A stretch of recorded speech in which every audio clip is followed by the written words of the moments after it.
오늘은 히브리서 12장 14절에서 21절 말씀까지를 읽었는데 18절부터는 사실은 오늘 말씀이 조금 다른 내용인 겁니다. 14절부터 17절 말씀과 이제 18절부터 말씀은 이제 뒤에까지 쭉 이어져야 되는 것인데 마지막 절까지 쭉 이어지는 내용의 단락이 그러한데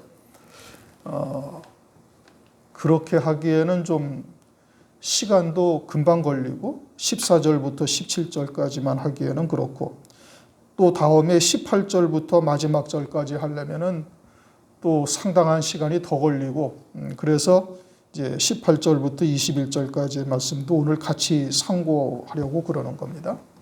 그러니까 이제 우선은 내용의 그러한 혼돈이 이제 없어야 될 것이고 이제 머릿속에 잘 정리해서 들으셔야 될 것 같다라고 이제 해서 미리 말씀을 드리는 겁니다.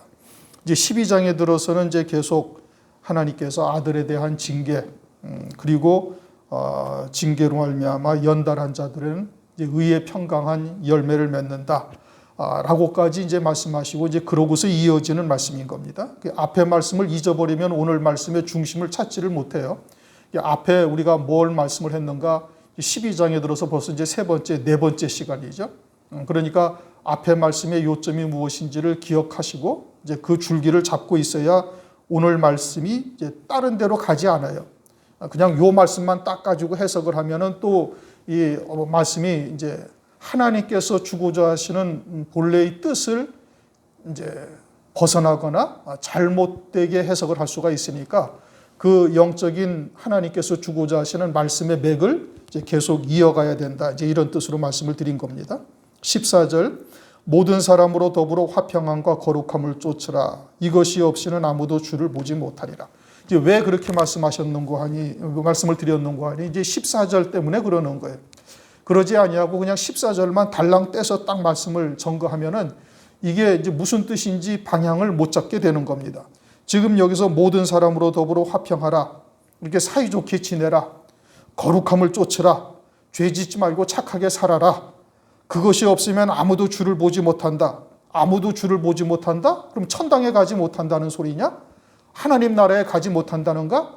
그러면 어떤 사람이 이 땅에서 모든 사람하고 화평하게 사이좋게 지내야 되고 화내거나 분노하면 안 되고 모든 사람으로 다 사이좋게 지내야 되고 그리고 죄 짓지 아니하고 착한 삶을 살아야 되는데 그래야만 천당에 간다? 그럼 천당에 갈 사람이 한 사람도 없어요. 그렇죠? 그냥 지금 문자대로만 해석하면은 그런 겁니다. 아무도 주를 보지 못하리라. 이렇게 한 사람하고도 원망하거나 또는 상대방이 나를 오해해서 나쁜 생각을 나를 향해서 저 사람은 별로 바람직한 사람이 못 돼. 라는 생각을 한다거나 이런 오해만 있어도 천당에 못 간다는 소리예요. 지금 문자대로 보면 그런 겁니다. 모든 사람으로 온 세상에 있는 모든 사람으로 더불어 화평해야 되고 그리고 거룩해야 되고 그것이 없으면 아무도 주를 보지 못한다. 천국에 갈 생각은 아예 눈꼽만치도 하지 말라 이런 뜻입니다. 그러면 그 말씀이 맞나요? 아닌 거예요. 그렇지가 않다는 말씀이죠. 우선은 여기서 아무도 주를 보지 못하리라는 말씀에 주님이 어떠한 주님이냐 이게 이제 우선 중요하죠. 그런데 지금 히브리서는 누구에게 주시는 말씀이에요? 히브리인들에게 참 그 히브리인 중에 히브리인이 딱 되는 자들은 성경에서 지금 히브리서에서 누구를 말하는 거예요? 더 좋은 부활을 알고 그 믿음으로 사는 자, 장자들의 총회에 참여하는 자. 히브리서 1장에 마다들과 함께 영광을 누리는 자. 여기에 히브리서의 모든 말씀의 초점이 거기에 맞추어져 있어요. 그러면 여기서도 아무도 주를 보지 못하리라는 주님은 그냥 우리가 일반화된 하나님, 일반화된 주님, 예수 그리스도를 말하는 것이 아니라 재림하시는 그리스도요. 그분을 보지 못한다? 그럼 그분을 보는 사람은 누구예요? 첫째 부활의 영광을 입는 자들만 그 주님을 보는 거예요. 그러면 이제 말씀을 다시 얘기해서 첫째 부활의 영광에 이를 자, 더 좋은 부활을 소망하며 악형을 받되 구차히 면하지 아니하고 세상이 감당하지 못할 이 믿음을 가진 자들이라면은 그러면 어떻게 해야 되는가? 어느 누구와도 모든 사람으로 더불어 화평함을 누려야 되는 것이고 거룩함을 쫓아야 되는 거예요. 그것이 없으면은 이 첫째 부활의 영광에 이르지 못한다, 이 뜻이죠. 그렇죠? 그러니까 14절만 딱 떼서 이야기를 하면은 말씀이 지금 히브리서에서 말씀하시는 말씀의 맥과 전혀 다른 쪽으로 가는 거예요. 만약에 14절만 달랑 떼서 말하면 천당에 갈 사람은 한 사람도 없어요. 이 땅에 존재하는 모든 인간은, 남자의 후손으로 태어난 모든 인간은 이 14절 말씀만 딱 떼가지고 여기다 딱 붙여놓고 이 말씀대로 살지 않으면 아무도 주를 보지 못하리라, 아무도 천당 못 가는 거예요. 그럼 그렇다는 말씀입니까? 아니에요. 갈라디아서 6장 4절인가? 너희가 아들인 고로, 그렇죠? 우리가 아들이란 말이에요. 아들인 고로 아들의 영을 너희에게 주셔서 하나님을 우리의 아버지라 부른다, 아빠라고 부른다, 이겁니다. 그러면 예수를 믿으니까 아들이 된 거예요? 본래부터가 아들이라는 얘기? 본래부터가 아들이라는 거예요. 요한복음 1장 13절, 너희들은 혈육으로 나거나 사람의 정으로 난 것이 아니라 하나님께로부터 난 자들이라. 하나님께서 낳으셨다는 거예요. 하나님께서 출생하신 자들. 그리고 교회라는 곳에다가 지금 이 말씀을 주신 겁니다. 하나님께서 이스라엘 백성들에게 율법을 주실 때, 모세를 통해서 주실 때 애굽에 있을 때 주셨어요? 아니면 유월절 양으로 출애굽한 이스라엘 백성들이 광야에 따로 있을 때 그들에게 모세오경을 주신 거예요? 그때 주신 거예요. 그러니까 지금 이 말씀은 애굽과 함께 살고 있는 하나님의 백성들, 즉 애굽에 속해서 애굽에서 살고 있는 모든 하나님의 백성들을 말하는 것이 아니라 그들을 딱 불러내서 광야에서 하나님께서 구름 기둥과 불 기둥으로 인도하시는 가운데 그들에게 모세오경을 주시고 그들에게 선지자를 주시고 그들에게 하나님의 말씀을 주시고 그들을 위해서 주님이 이 땅에 오셔가지고 피 흘려 죽으신 거예요. 그래서 이제 그 교회라는 것을 에클레시아, 이제 헬라어로 그렇게 말하는데 그들은 부름을 받은 자들이다, 이겁니다. 불러냄을 받은 자들이에요. 그러면 오늘날 우리가 불러냄을 받은 자들은 육으로 사는 자들이에요? 영으로 사는 자들이에요? 일단 그리스도 안에서 우리가 그리스도의 것이 되었다라는 것은 세례받은 자여야만 되는 거예요. 세례받은 자라는 의미는 뭐예요? 이제는 내가 육체로 사는 자가 아니다, 이겁니다. 육으로 사는 것이 아니라 이제는 그리스도 안에 새 피조물이요 새 생명으로 사는 자다, 이런 의미죠. 그럼 그리스도 안에 새 생명으로 사는 자요 새 피조물이 되어진 자, 새 피조물이 되어진 자, 그들에게 주님께서 하시는 말씀이에요. 그들에게 주님께서 지금 하시는 말씀이고, 그들 가운데도 또 어떤 자들? 첫째 부활의 영광에 이르는 자들, 장자들의 총회에 참여하는 자요, 더 좋은 부활을 바라보고 있는 자들이요, 어린 양의 안에 그리스도의 신부로 세움받기를, 그러한 하나님의 말씀을 믿음으로 받아서 지금 열심히 그 순례의 길을, 생명의 길을 달려가고 있는 자들에게 하시는 말씀이에요. 무슨 말씀인지 이해가 되셨습니까? 지금 모든 사람으로 더불어 화평함과 거룩함을 쫓으라. 이것이 없으면 아무도 주를 보지 못하리라. 여기서 주님을 보지 못하리라는 주님이 어떠한 주님이냐라는 것에 우선 딱 방점이 딱 찍혀져야 돼요. 그래야 그 앞에 말씀을 해석을 할 수가 있는 겁니다. 그러지 아니하면 이 말씀을 보면 천당 갈 사람 한 사람도 없어요. 이 지구상에 존재하는 어느 누구도 주님을 보지 못하는 거예요. 아무도 주를 보지 못하리라. 그러면 이것이 그냥 하나님, 예수 그리스도, 그분을 보지 못한다는 뜻이냐? 하늘나라에 못 간다는 뜻이냐? 그런 의미가 아니란 말씀이에요. 지금 히브리서 1장 1절부터 12장까지 온 이 말씀 가운데 주님은 어떤 주님의 재림하실 그리스도를 맞이하는 것이고, 그를 본다라는 것은 첫째 부활의 영광이요, 더 좋은 부활이요, 장자들의 총회에 참여하는 자들에 딱 국한되는 겁니다. 이 말씀의 대상이 모든 그리스도인들을 말하는 것이 아니라 딱 국한되어져 있는 거예요. 누구? 첫째 부활의 영광이 보여진 자, 너희는 모든 사람으로 더불어 화평함과 거룩함을 쫓으라. 이것이 없으면 아무도 주를 보지 못하리라. 첫째 부활의 영광에 이르지 못한다, 이 뜻입니다. 이해가 되셨습니까? 그러면은 이제 화평이라는 것이 뭐냐? 그냥 사이좋게 지내려는 얘기냐? 이것이 이제 번역을 잘못한 거예요. 이 헬라어가 로마서 1장 17절에 평강, 고린도 후서 13장 11절에도 똑같은 헬라어가 평강으로 번역이 되어져 있고, 요한복음 20장에 부활하신 예수께서 제자들에게 나타나셔서 말씀하실 때 평강이 있을지어다 이렇게 말씀하셨죠. 이 평강이라는 단어입니다. 그런데 여기서는 번역을 이제 화평이라고 이렇게 번역을 해놓은 거예요. 그러나 원어는 평강이라는 뜻인 겁니다. 그러니까 평강이라는 것은 무엇을 말하는 거예요? 악한 권세 또는 악한 자들이 우리를 핍박하고 괴롭게 하고 여러 가지의 일을 당한다 할지라도 그들과 어떻게 하는 거예요? 평강을, 그러한 사이에서도 평강을 유지하라 이런 뜻인 겁니다. 그래야 재림하실 그리스도를 맞이할 수 있는 자가 된다 이런 의미예요. 그런데 지금 이 말씀이 지금 어떠한 맥락으로 여기까지 왔어요? 아들들에게는 뭘 한다고요? 징계하신다 이겁니다.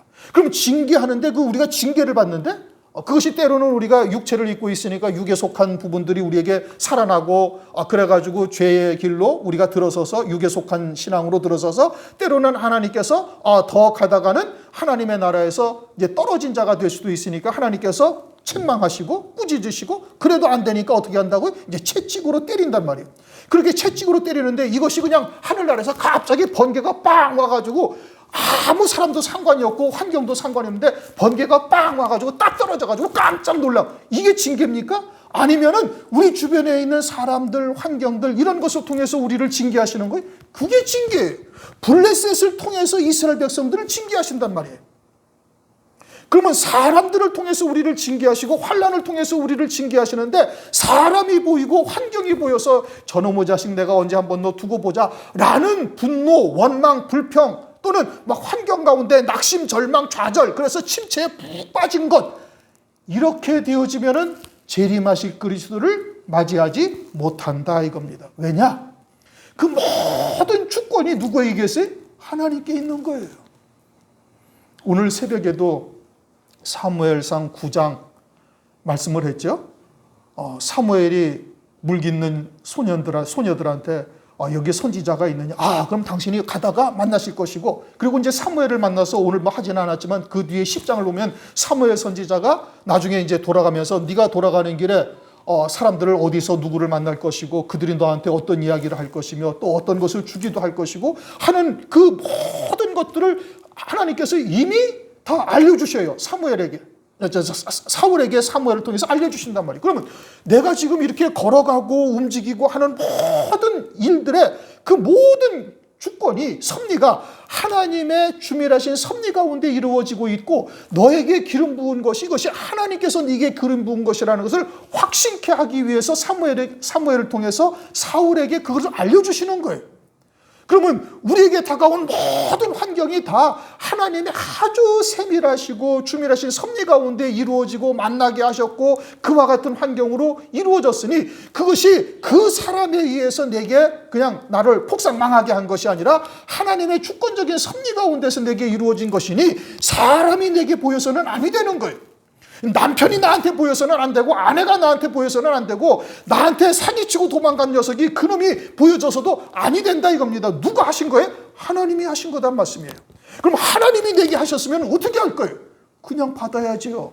그냥 순종해야지. 그냥 하나님께서 행하신 것이라고 받아들이고 하나님의 뜻이 무엇인지를 찾아가야 된단 말이에요. 왜 하나님께서 이와 같은 일들을 내게 하여금 임하게 하셨는가? 왜 저 사람을 만나서 이러한 고난을 겪게 하시는가를 생각해야 되는 거예요. 어디서? 말씀을 통해서 찾아야 되는 것이고 예배를 통해서 해야 되는 것이고 무엇을 위해서 하나님께서 우리에게 그와 같은 역사를 하셨는지를 알아야 된다 이겁니다.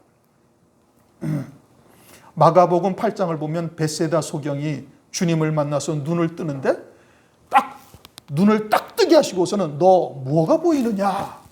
사람들이 걸어가는데 나무가 걸어가는 것 같습니다. 그럼 사람이 누구라는 거예요? 나무토막이란 말이에요. 나무토막이 무슨 생각이 있어요? 어떤 주관이 있어요? 어떤 뭔가를 가지고 의지가 있어요? 아니란 말씀이에요. 그러니까 사람이 어떤 생각을 가지고 내가 어떤 의지를 가지고 내가 어떤 가치관을 가지고 살아가는 모든 것이 나무토막이 걸어가는 것과 같다. 다시 말하면 하나님의 절대적인 주권 속에서 살아가고 있음을 나타내고 있는 것이고 결국은 하나님의 뜻이 다 이루어지는 거예요. 그래서 뜻이 하늘에서 이룬 것처럼 땅에서도 이루어지다. 너희들 이렇게 기도하라 이겁니다. 누가복음 12장 7절인가 어디를 보면 너희의 머리털 한 올까지 하나님은 다 세신 바 되었느니라. 우리의 머리카락이 수십만 개가 머릿속에 박혀 있는데 오집사님은 머리가 듬성듬성하시게 당신은 한 10만 개, 10만 5천 개밖에 없어. 하나님이 다 알고 계시는 거예요. 그렇게 우리에게 모든 것을 세밀하게 섭리하시고 주관하시고 하나님께서 역사를 하고 계신다, 이런 의미인 겁니다. 그래서 내게 다가오는 모든 환경이나 사람에게 내가 원망하거나 불평하거나 또는 분노하거나 아니면 환경을 통해서 낙심하거나 좌절할 게 아니고 그 뒤에서 역사하신 하나님의 뜻이 무엇인지를 우리가 깨닫는 자가 되어야 되는 거예요. 그리고 그 사람과는 화평하라 이겁니다. 평강을 누리라. 그들이 내게 핍박을 하고 또는 내게 올무를 씌워서 아주 사람들한테 다 오해를 받게를 만들어가지고 그냥 아주 사면 초가에 떨어지게 만들었다 할지라도 사람을 원망하지 말고 하나님을 볼 수 있어야 되는 거예요. 하나님이 내게 행하셨어요. 그럼 어떻게 해야 돼? 공순히 그 자리에서 벗어나지 말고 그대로 받는 거예요. 전도서에 말씀하고 있죠. 너희의 공순이 큰 허물을 경하게 하느니라. 그 자리에서 받아야 되는 거예요. 그리고 하나님의 뜻이 무엇인지를 알아가기 위해서 말씀을 통해서 또는 예배를 통해서 깨달아 가야 된다 이겁니다. 우리를 연달하시는 거예요. 그래서 연달한 자들에게는 뭐가 열린다고요? 평강의, 의의 평강의 열매를 맺는다. 우리가 11절에 말씀을 하고 있죠. 그렇게 되어졌을 때 장차 환난 날에 우리를 죽이는 자, 죽이는 권세 앞에서도 우리의 믿음을 지킬 수가 있게 되어지는 겁니다. 그래야만 첫째 부활의 영광에 이르는 자가 되는 거예요. 거룩함은 뭐냐? 예수 그리스도, 하나님이 거룩하시죠. 그래서 예수 그리스도를 우리가 믿어서 우리가 거룩한 그리스도의 옷을 입었어요. 그렇죠? 갈라디아서 3장 27절 예수 그리스도의 이름으로 세례를 받은 자는 누구의 옷을 입었다? 예수 그리스도로 옷 입었느니라.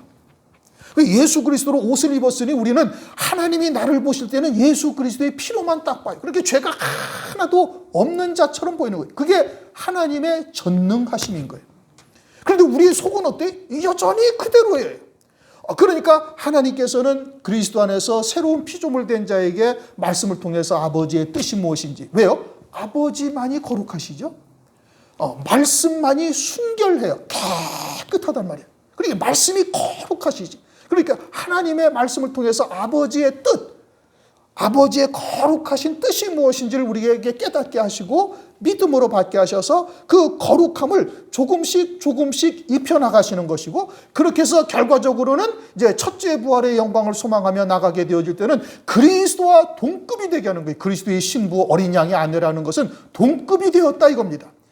장성한 분량에 이르게 되어지는 것이죠. 그렇게 되어지면 거룩함을 이제 안과 밖으로 입은 자가 되어지는 거예요. 그러면 내가 그런 거룩함을 입었다. 이제는 말씀을 통해서 그리스도의 형상으로 우리의 속사람이 회복이 되어지고, 이제는 우리의 생각이나 마음도 하나님의 말씀과 일치시켜 나가는 자가 되어졌다. 그러면 바깥으로 나타나는 열매가 어떠하냐? 이제 주님을 보시면 알 수가 있죠. 주님은 십자가 위에서 어떠한 기도를 하셨냐면은 자기를 십자가에다가 발가벗겨서 못 박아 피 흘리고 그 고통 가운데 계신 주님에게 유대인들이, 로마 군병들 또는 지키는 자들이 그저 우슬초에다가 신 포도주를 먹고 그것을 마시게 하는 거예요. 막 피를 흘리니까 얼마나 갈증을 심하게 느껴요. 그 심각한 갈증을 느끼는 데다가 그 신 포도주를 마시게 하면 그 갈증이 더하는 거예요. 고통이 더하는 거예요. 거기다가 주님께서 또 엘리 엘리 라마 사박다니라고 외치니까 엘리야를 부르는가 보다? 그럼 와서 한번 구원하는가 보자. 이거는 주님을 십자가에다 못 박아놓고 놀리기까지 하는 저들을 주님은 뭐라고 하냐면 저들의 죄를 용서하여 주옵소서. 저들이 무엇을 하고 있는지 지금 알지 못하나이다. 주님은 그렇게 기도를 하셨어요. 그게 온전한 거룩함을 입은 자들의 나타나는 열매인 거예요. 그러면 주님은 주님이시니까 그렇게 하셨다? 아니죠. 스데반 집사를 우리에게 성경에 기록하시는데 7영으로 충만함을 입은 스데반 집사가 마지막에 7번째 영으로 충만함을 입으니까 하나님의 보좌가 열리고 나를 위해서 예비하신 영광이 무엇인지를 보이고, 그 영광에 이르게 하시기 위해서 유대인들이, 하나님의 백성이라는 자들이 돌로 치는 역사가 무엇을 위함인지를 깨닫게 되어지니 스데반 집사도 십자가 위에서 달리셔서 기도하셨던 주님과 똑같은 기도를 합니다. 이게 거룩함, 즉 화평함과 거룩함을 쫓는 자들에게 나타나는 열매가 되어지는 것이죠. 주님은 패역한 이스라엘임에도 불구하고 끝까지 긍휼을 베풀어 주셔요. 이제 민수기 20장에서도 우리가 여러 번 상고했던 겁니다. 민수기 20장 12절. 여호와께서 모세와 아론에게 이르시되 너희가 나를 믿지 아니하고 이스라엘 자손의 목전에 나의 거룩함을 나타내지 아니한 고로 너희는 이 총회를 내가 그들에게 준 땅으로 인도하여 드리지 못하리라. 무리바 반석에서의 사건이죠. 하도 이스라엘이 패역하고 틈만 나면은 하나님을 떠나서 애굽으로 돌아가자 어쩌고 저쩌고 원망불평하고 막 이러니까 하나님께서는 너는 이 반석을 명하여 물을 내라. 이제 마침 또 물이 없었죠. 그래가지고 며칠 동안 물을 마시지 못하니까 우리가 이 광야에서 물이 없어 죽게 되어졌고 우리 짐승들도 다 물이 없어 죽게 되었구나. 왜 애굽에서 우리를 이곳으로 이끌어내가지고 이 고생을 하게 하다가 결국은 물이 없어 가람으로 말미암아 죽게 만드느냐. 그러면서 원망불평하는 거니까 모세가 하도 화가 나가지고 너는 이 반석에게 명하여 물을 내라 하는 것을 갖다가 지팡이로 2번을 탁탁 친 거예요. 내가 이것을 쳐서 물을 낼까? 그러면서 그냥 반석을 빡빡 쳤더니 그게 하나님의 거룩함을 나타내지 아니한 것이다. 그래서 너는 이 총회를 가나안 땅으로 인도하지 못한다. 그렇게 말씀을 하셔요. 그러니 하나님의 거룩함은 뭐냐? 패역한 이스라엘임에도 불구하고 긍휼히 여기시는 거예요. 마찬가지로 우리가 그와 같은 하나님의 말씀을 쫓아 그리스도의 형상으로 온전히 세워진 자가 되어지면 우리에게도 그와 같은 믿음의 열매들이 나타나게 된다라는 것을 스데반 집사를 통해서 우리에게 보여주신 겁니다. 우리는 왜 아니 되는가? 이게 믿음의 문제인 겁니다. 어떠한 믿음인가? 그 영광의 힘을 쫓아 모든 능으로 능하게 하시며 기쁨으로 오래 참고 견디게 하신다. 골로새서 1장 11절에 그렇게 말씀하시죠. 그러니까 하늘의 영광의 힘이 하늘의 나를 위해서 예비하신 첫째 부활이라는 영광이 어떠한 영광인지 새 예루살렘 성이 무엇인지 어린 양의 안에 그리스도의 신부가 어떠한 영광인지를 온전히 깨닫고 그와 같은 믿음 안에서 사는 자가 되어지면 모든 것을 능하게 하시고 기쁨으로 오래 참고 모든 것을 다 견딜 수 있게 하신다 이겁니다. 예수님도 어떻게 십자가를 지셨어요? 그 앞에 있는 즐거움을 위하여. 히브리서 12장 2절에도 그렇게 말씀하셨어요. 그 앞에 있는 즐거움을 위하여 십자가를 참으사 부끄러움을 개의치 아니하시더니 하나님 보좌 우편에 앉으셨느니라. 그럼 우리가 그와 같은 것을 참지 못하고 분노하고 또는 환경 가운데 낙심하고 절망하는 이유가 뭐냐? 우리의 믿음의 문제인 거예요. 그 영광을 우리가 과연 들은 바요, 본 바요, 주목하고 손으로 만진 바가 되었느냐, 되지 않았느냐? 여기에 문제인 거예요. 그러면 어떻게 해야 되는가? 우리에게 다가오는 환경 가운데서 사소한 것에서도 우리가 그와 같은 것으로 믿음으로 바라보고 나갈 수 있어야 되는 겁니다. 그러한 사소한 것에서도 우리가 그리스도의 향기를 바라여야 되고 하늘에 속한 자로서 세상과 구별된 자, 거룩하다라는 것은 세상과 구별된 자라는 뜻이죠. 그러한 믿음의 열매가 나타나야 되는 겁니다. 교회 안에서는 말씀을 들으면 다짐을 하고 그래 맞아 또 그렇게 살아야지 하면서 거룩한 그리스도의 옷으로 옷 입었다가 계단을 올라가면서 다 벗어놓고 나가가지고 나가서는 그냥 승질 나는 대로 이렇게 행동해서는 안 된다 이겁니다. 지난 한 주 동안은 이번 주는 그래도 뭔가 하나 좀 참고 믿음으로 인내하며 하나님의 말씀을 쫓아 나가는 열매가 맺혀져야 되는 것이고 지난 한 달간 살았던 것보다 이번 달에는 그래도 좀 뭔가 영생의 열매가 내게 맺혀져야 될 것이고 작년 한 해보다 금년 한 해가 훨씬 더 하나님이 보시기에 참으로 영생의 열매를 맺힌 것이 하나님 앞에 드려질 수 있어야 되는 겁니다. 그렇게 하루하루 한 날 한 날 또는 한 주 한 달이 지난 것보다는 나은 영생의 열매가 맺혀져야 되는 거예요. 예배를 드리는 목적이 뭐예요?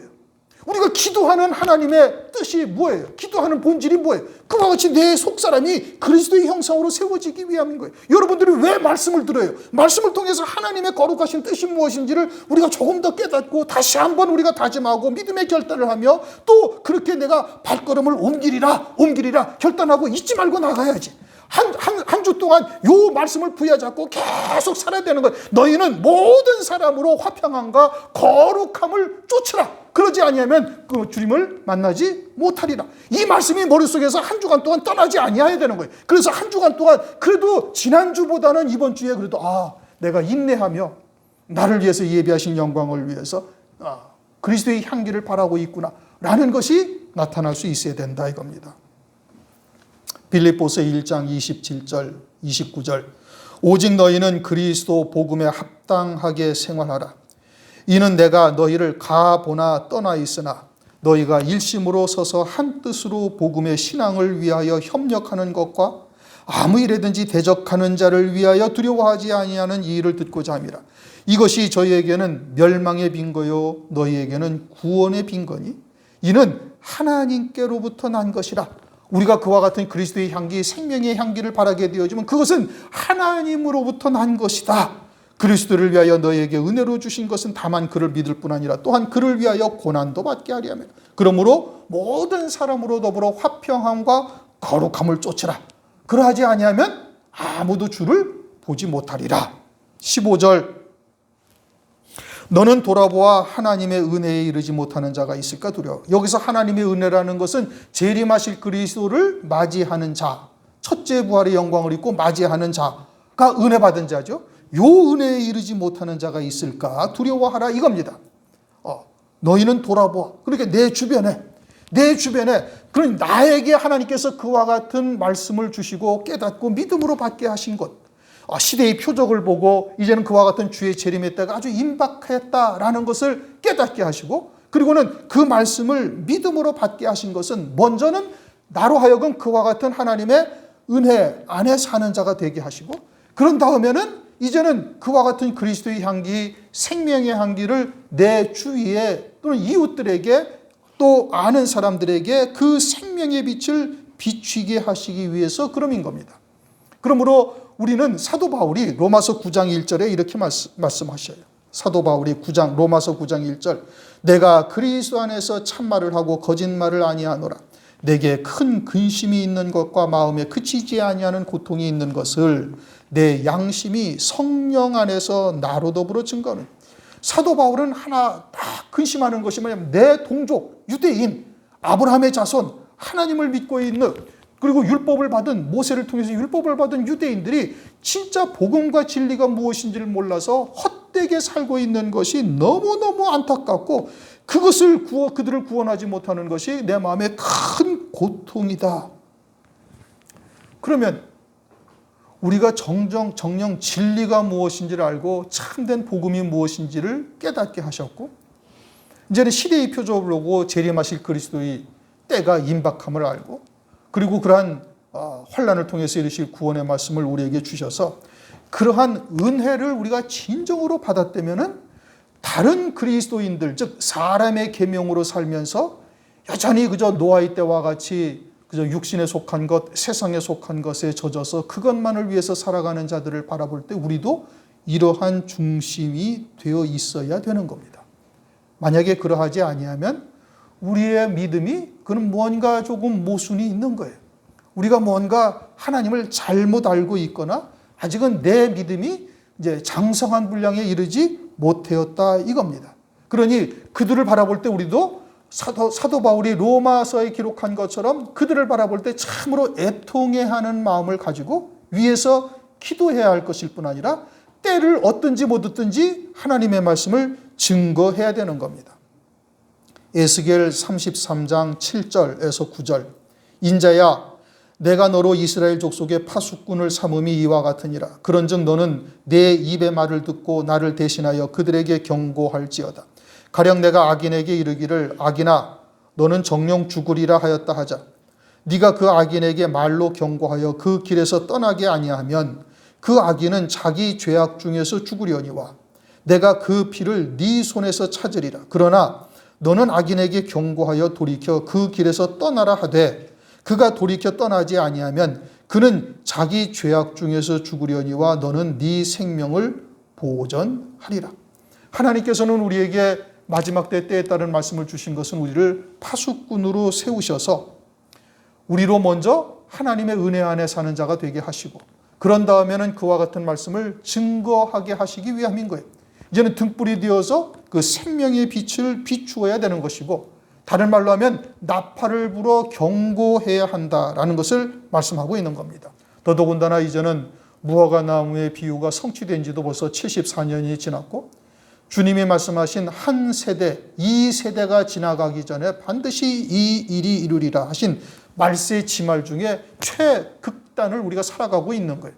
여러분들이 오늘날 이 시대의 표적을 이미 다 보고 있으니 이런 것들을 통해서 우리가 얼마나 심각한 때를 살고 있다라는 것을 깨달았으니 이제는 때를 얻든지 못 얻든지 나팔을 불어야 할 때다 이겁니다. 내가 나팔을 불지 아니하여 그 사람이 멸망하게 되어진다면 그 사람은 자기 죄값으로 죽지만 그 피값은 내게서 찾으시겠다. 성경은 우리에게 그렇게 말씀하시죠. 그러니 마태복음 5장 산상보훈에서 제자들에게도 말씀하실 때 홀이라도 남김이 없이 다 갚지 아니하고서는 너희가 나오지 못하리라. 그러니 내 주변에 이와 같은 진리, 복음을 듣지 못해서 망하는 자가 한 명이라도 있다면 그러면은 그와 같은 피값을 하나님께서 찾으시라라고 말씀하고 있는 겁니다. 또 다음에 쓴 뿌리가 나서 괴롭게 하고 많은 사람이 이로 말미암아 더러움을 입을까 두려워하고 여기서 쓴 뿌리라는 것을 뭐라고 해석을 하는가? 일반적으로 죄라고 이야기를 하고 그 죄의 뿌리를 뽑아내야 된다라고 말합니다. 그런데 죄의 뿌리를 뽑아낼 수가 있나요? 원죄라는 것은 우리 육체 속에 아예 남자의 후손으로 이 땅에 보내심을 받을 때부터 존재하는 거예요. 그러니까 그것을 뽑아낼 수가 없단 말입니다. 그러니까 이 쓴뿌리라는 것이 죄라는 것을 딱 뜻하는 것이 아니라 쓴뿌리라는 것은 그 뒤에 하나님의 은혜에 이르지 못하게 하는 것이 쓴뿌리인 거예요. 멸망에 이르게 하는 것이 쓴뿌리요. 그것은 우리의 육체의 본질, 본성인 겁니다. 육체의 본성. 그건 딱 죄라고 딱 규정하기에는 그건 문제가 있죠. 죄라고 하기에는 그는 너무 좀 지엽적인 것이고 그는 온전한 해석이 되지 못하는 것이고 그럼 쓴뿌리가 뭐냐? 그건 우리의 육체의 본성을 말하고 있는 거예요. 육체의 본성 때문에 때로는 마음을 괴롭게 하는 자리에까지 우리가 이르게 되어지고 더러움을 입게 되는 거예요. 더러움을 입는다라는 것은 마태복음 15장 18절 입에서 나오는 것들은 마음에서 나오느니 이것이야말로 사람을 더럽게 하느니라. 즉 다시 말하면 사람의 사상, 인본적인 신앙 이것이 우리를 더럽게 하는 거예요. 육체의 본질, 육체의 본성에서 나오는 것으로 말미암아 이와 같은 사람의 말, 세상에 속한 말, 윤리, 도덕 또는 철학 이런 것을 하나님의 말씀이라고 생각하고 쫓게 되어지는 것을 말하고 있죠. 또 괴롭게 함을 입는다라는 것은 누가복음 16장에 음부에 떨어진 호화로에 연락하던 부자가 고통 중에 있어요. 세세토록 괴로움을 당하는 것이죠. 그것도 육신의 연락을 쫓다가 그와 같은 것이 된 것이죠. 그러므로 쓴뿌리라는 것은 뭐냐? 그것은 우리의 육체로부터 나오는 본성을 말하는 것이고 그것은 예수 그리스도를 믿음으로 말미암아 이미 죽은 존재예요. 그리고는 날마다 그 정과 욕심을 십자가에 못 박아야 할 대상인데 그런데 그 죽어야 할 육체를 쫓아 살고 있는 것, 이게 쓴뿌리로부터 나오는 것들을 말하는 겁니다. 그렇게 나와서 결국은 괴롭게 함과 더러움을 입게 하는데 그러면서 그 결과가 뭐냐? 16절 음행한다 이겁니다. 음행하는 자. 쓴뿌리로 말미암아 음행하는 거예요. 여기서의 육체의 음행이 아니라 여기서는 영적인 음행이죠. 육으로 사는 자에게는 반드시 나타나는 일이고 그 결과가 장차는 환난 날에 적그리스도를 경배하고 적그리스도를 그리스도처럼 따르게 하고 그리고 짐승표를 받게 하는 것으로 나타나는 겁니다.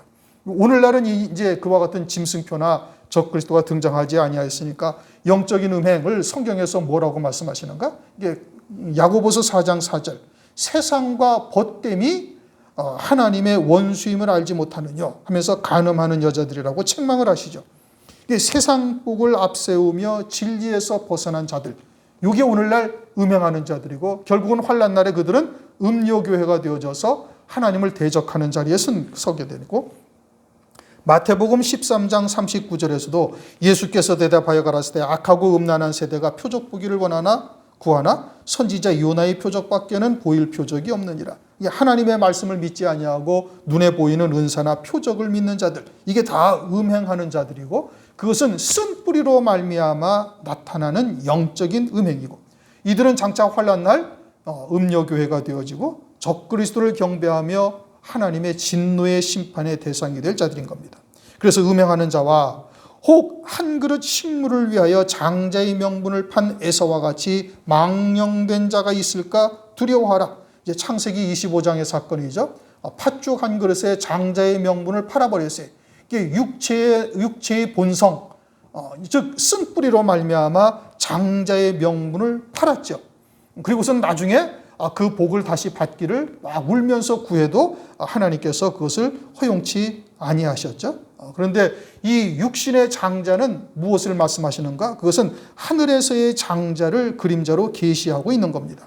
신명기 21장 17절을 보면 장자는 반드시 두 몫을 받아야 장자라고 하는 거예요. 이게 장자의 권리죠. 이게 장자는 반드시 두 몫을 받는 것이고, 그것은 첫째 부활의 영광을 입고, 즉 환난 날에 예수의 증거와 하나님의 말씀을 인하여 목배임 받은 자들이 첫째 부활의 영광을 입고 이 땅에서 1000년 동안 영생의 열매를 맺게 되어지고, 또 육신을 입었을 때, 순교하기 전 육신을 입었을 때 이 땅에서 또한 영생의 열매를 맺은 것이 있으니 두 몫을 받는 자들은 딱 그들밖에 없습니다.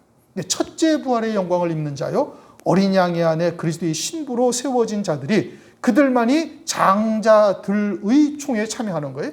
히브리서 12장 23절 보면 장자들만의 총회가 따로 있음을 말씀하고 있죠. 그들만의 총회가 있어요. 장자들의 총회가 있어요. 그래서 장자들의 총회에 참여하는 자들을 에서를 통해서 우리에게 계시하는데, 그가 팥죽 한 그릇에 장자의 명분을 팔았다. 육체의 본성을 쫓아 살다가 결국은 장자의 명분까지 파는 것이죠. 쓴 뿌리로 말미암은 결과인 겁니다. 그러므로 육체의 소욕을 쫓지 말고 화평함과 거룩함을 쫓으라고 말씀하고 있는 것이죠. 17절, 너희 아는 바와 같이 저가 그 후에 축복을 기업으로 받으려고 눈물을 흘리며 구하되 버린 바가 되어 회개할 기회를 얻지 못하였느니라. 에서가 그러했습니다. 그것은 그림자고, 장자의 명분을 이처럼 육체의 본성을 쫓아 살다가 그것으로 말미암아 팔아버린 자가 되어지면은 환난 날에 이처럼 회개할 기회를 받지 못할 것을 에서를 통해서 우리에게 보여주시는 것이죠.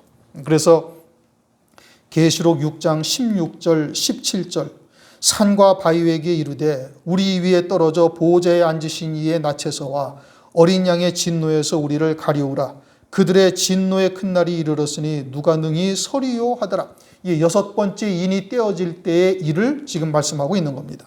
그때 어린 양의 낯에서 또는 보좌에 앉으신 이의 낯에서 가리우라, 우리를 가리우라. 어린 양이나 하나님의 진노라는 것은, 보좌에 앉으신 이의 진노라는 것은 하나님의 백성들이 하는 말이죠. 예수 밖에 있는 가룟 유다와 같은 자들이 하는 말은 절대 아닌 겁니다. 그런데 이들은 그렇게 하나님의 진노, 어린 양의 진노라는 것을 알았으면 회개하여 돌이켜야 될 텐데, 그럼에도 불구하고 회개하여 돌이키지 아니하고 산과 바위에게 이르러서 그냥 우리에게 떨어져 가지고 그냥 꼴까닥하고 죽기를 바라고 있는 것이죠. 회개를 할 수가 없다 이겁니다. 그러니 환난 날에 전 3년 반 기간 동안 짐승표를 받는 자가 되어졌으면, 짐승을 경배하는 자가 되었으면 완전한 멸망이다 이겁니다. 그건 하나님으로부터 진노의 심판의 대상이라는 표가 딱 그것이죠. 그러므로 이처럼 후에 축복을 받으려고 눈물을 흘리며 구하되 버린 바가 되어 회개할 기회를 얻지 못하였니라. 에서는 그림자인 것이고, 장차 환난 날 이와 같은 오직 하나님의 진노의 심판만 있을 것이다 라는 것을 우리에게 계시해 주고 있는 겁니다. 오늘은 그냥 17절까지만 하겠습니다. 자, 이제 다시 한번 우리가 말씀을 돌아보면은, 그래서 모든 사람으로 더불어 화평함과 거룩함을 쫓으라. 이것이 없이는 아무도 주를 보지 못하리라. 이제 첫째 부활의 영광에 절대 이를 수가 없다 이겁니다. 그러니 우리에게 다가오는 그 모든 것을 통해서 사람이나 또는 환경 가운데 화평, 평강, 그리고 거룩함을 쫓아야 되는 것이고, 혹 우리에게 쓴 뿌리로 말미암아서, 즉 여전히 못 박지 못한 육체의 본성을 쫓아서 잘못하면은 음행하는 자로 빠질 수도 있음을 말씀하고 있는 것이죠. 그리고서는 결국 그러다가 장자의 명분까지 팔아버릴 수도 있는 것이고, 장자의 명분을 한 번 버린 자가 되어지면 다시는 하나님께서 회개할 기회를 하나님께서 주지 아니하시는 거예요. 장자의 명분, 다시 말하면 새 예루살렘 성 또는 어린 양의 아내의 영광, 이거보다 더 큰 영광은 하늘나라에 존재하지 않습니다. 그것은 로마서 8장 17절 말씀처럼 그리스도와 함께한 후사가 되는 영광이에요. 그리스도와 함께한 후사라는 것은 하나님의 영광을 함께 누리는 자다, 이런 의미이죠. 그 하나님의 영광을 함께 누리는 자가 되어지는데, 이것이 세세토록 누리는 영광이 되어지고, 그보다 더 큰 영광은 하늘나라에 더 이상 없으니 장자의 명분을 팔아버린 자들에게, 그들에게 돌이킬 수 있는 기회가 아주 없어지는 겁니다. 그러므로 오늘날 우리가 우리에게 다가오는 사소한 일들, 사건들의 가운데서도 평강을 가져야 되는 것이고, 거룩함을 나타낼 수 있어야 되는 거예요. 그렇게 평강과 거룩함을 나타내고 믿음의 열매를 맺어갈 때, 장차 우리를 돌로 쳐 죽이는 유대인들 앞에서 저들의 죄를 사하되달라고 했던 스데반 집사와 같은 믿음의 열매까지 맺게 되어질 것이고, 그 신앙이 되어져야 주님을, 재림하실 그리스도를 만나게 된다라고 말씀하고 있는 겁니다.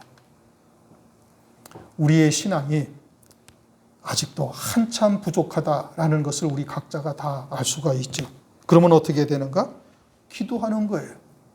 그러한 하나님의 뜻을 알았으니, 그리고 그러한 우리의 마음이 그렇게 격동되거나 분노하거나 좌절, 낙심하게 되어질 때 하나님의 은혜를 구해야 되는 거예요. 성령의 충만함을 구하고 하나님의 은혜를 구하면서 그러할 때 믿음으로 하나님의 말씀을 가지고 한 걸음 나가서 이기는 자가 되어지면은, 그러면은 계속해서 한 걸음씩 이겨나갈 수가 있게 되어지고, 그러면은 환난 날에 넉넉히 승리할 수 있는 자로 하나님께서 우리를 세워가신다 이겁니다.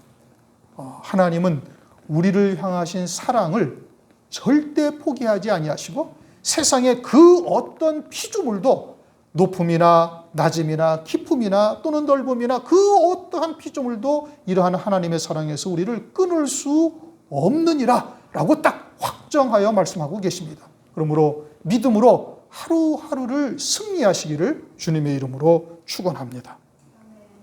기도하겠습니다. 하나님 감사합니다.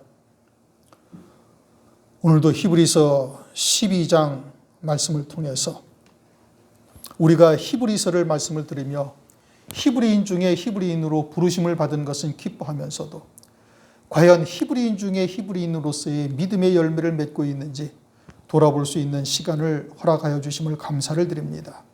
아들처럼 대우하시며 책망과 징계로 우리들에게 연달하셔서 평강의 열매를 맺게 하시는 하나님이심에도 불구하고 그러한 주권자 되시는 하나님이심을 깨닫지 못하고 때로는 낙심하고 원망하고 또는 사람에 대하여 분노하였던 시대들이 얼마나 많이 있는지 모릅니다. 그러하면은 주님을 만나지 못한다 말씀하시니 우리가 다시 한번 깨닫고 이제부터라도 신앙의 결단을 하며 이러한 화평함과 평강, 거룩함의 믿음의 열매를 맺어갈 수 있는 저희들 되도록 은혜를 베풀어 주시옵소서.